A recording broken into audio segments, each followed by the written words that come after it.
नमस्कार। हमारी YouTube channel में आपका हार्दिक अभिनंदन है। साईं ज्योतिष विद्या केंद्र से मैं हूँ सलीला ठाकुर। आज हम ज्योतिष शास्त्र के अंतर्गत एक ऐसे विषय की जानकारी दे रहे हैं जो बहुत ही महत्वपूर्ण है, क्योंकि एक समय के बाद सभी माता पिता अपने बच्चों के ब्याह के लिए बहुत अधिक चिंतित रहते हैं कि उनको सुयोग वर वधू प्राप्त हो जाए। इसके लिए वो निरंतर प्रयास करते रहते हैं और इसी के अंतर्गत एक विषय होता है कुंडली मिलान।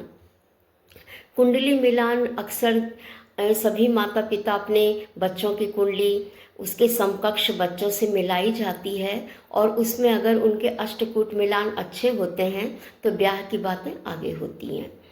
पर कभी कभी ऐसा भी देखा गया है कि एक ही नक्षत्र में दोनों बच्चों का जन्म हुआ, एक ही राशि है, तो उनके तो 36 के 36 गुण ही मिलेंगे, तो इसमें तो फिर ब्याह में आने वाली कोई दिक्कत होनी ही नहीं चाहिए।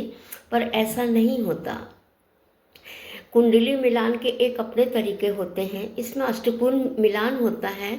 अष्टकूट मिलान में होता वर्ण होता, वस्य होता, तारा होती, योनि होती है, ग्रह मैत्री होती, गण मैत्री होती, भकूट और नाड़ी। क्रमशः इसमें एक एक अंक प्राप्त होते हैं।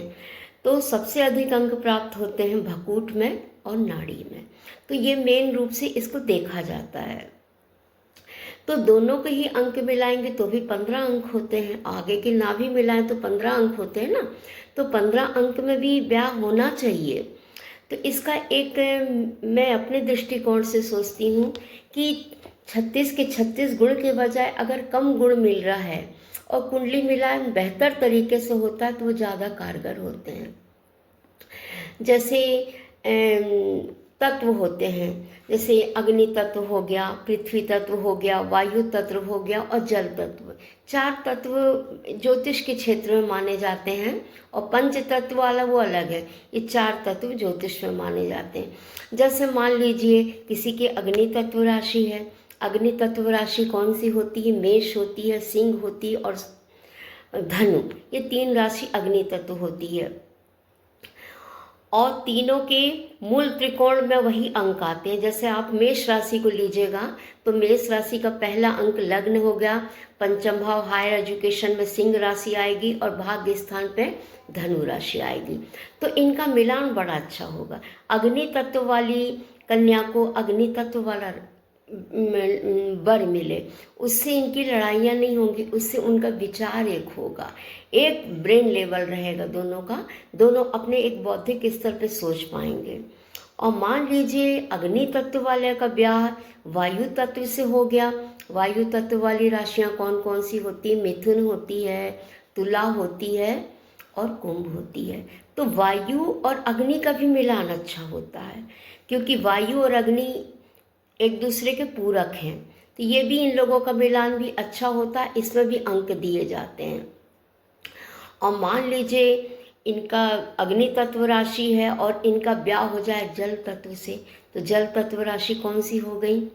कर्क राशि हो गई, वृश्चिक राशि हो गई और मीन राशि हो गई। तो खासकर सबसे ज़्यादा इमोशनली भावुक राशि होती है कर्क राशि और मीन राशि। ये पूर्ण रूप से जल तत्व की राशि होती है। वृश्चिक में थोड़ा मंगल का भी गुण आ जाता है, पर ये तो पूर्ण रूप से जल तत्व राशि होती है। और जल तत्व वाली राशि का मिलान अगर हम अग्नि तत्व से करते हैं तो इनका विचार तो नहीं, बस ये है कि समझौता बेस पे जिंदगी चलेगी, पर विचार नहीं मिला।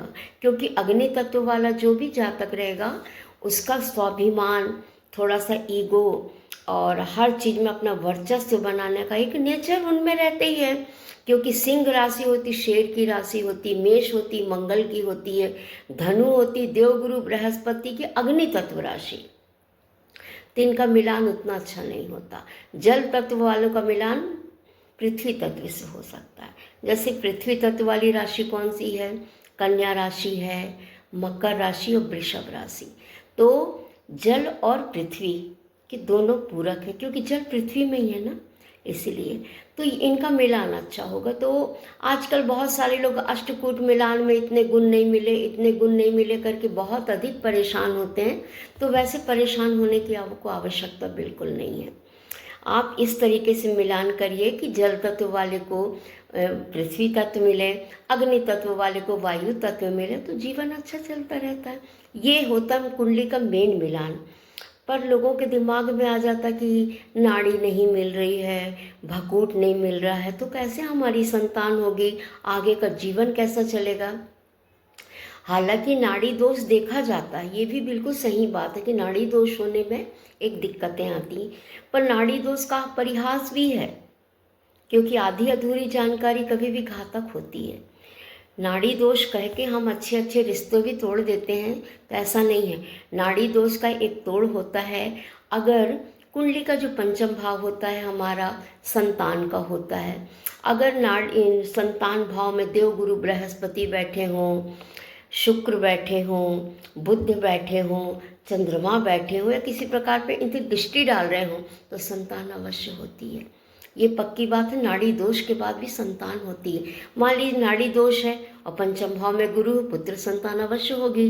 नाड़ी दोष है और पंचम भाव में शुक्र और गुरु दोनों बैठे, एक कन्या होगी, एक पुत्र होगा। तो ये सब चीज़ें ज्योतिष में बहुत गहन अध्ययन पे पता चलती है, क्योंकि ऊपरी ऊपरी ज्ञान होता है लोगों को और कंप्यूटर द्वारा जांच कर लेते हैं, ऐसा नहीं है। कुंडली का मिलान एक बहुत गहन विषय है और इसको बहुत ही पूरी बुद्धि विवेक के साथ ही निर्णय करना चाहिए, क्योंकि हम छोटी छोटी जानकारी ना होने के कारण अच्छे अच्छे रिश्ते तोड़ देते हैं। तो वैसा ना करें, पहले अच्छी तरीके से कुंडली का मिलान किसी विद्वान से करवा लें, तो आपको रिश्ते भी अच्छे मिलेंगे। तो आज का मेरा विषय यही था कि कुंडली मिलान में हमको क्या चीज़ें अधिक देखनी पड़ती हैं, और इस प्रकार से अगर अपन कुंडली मिलान करते हैं तो हमारे पास अच्छे अच्छे रिश्ते भी आते हैं।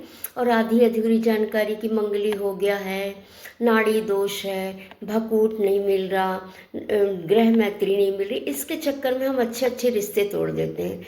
तो ये आधी अधूरी जानकारी में ना रहिए आप, और अच्छे से आप इसका गहन अध्ययन करिए। तो आज की जानकारी आपको कैसी लगी? मेरी जानकारी अच्छी लगी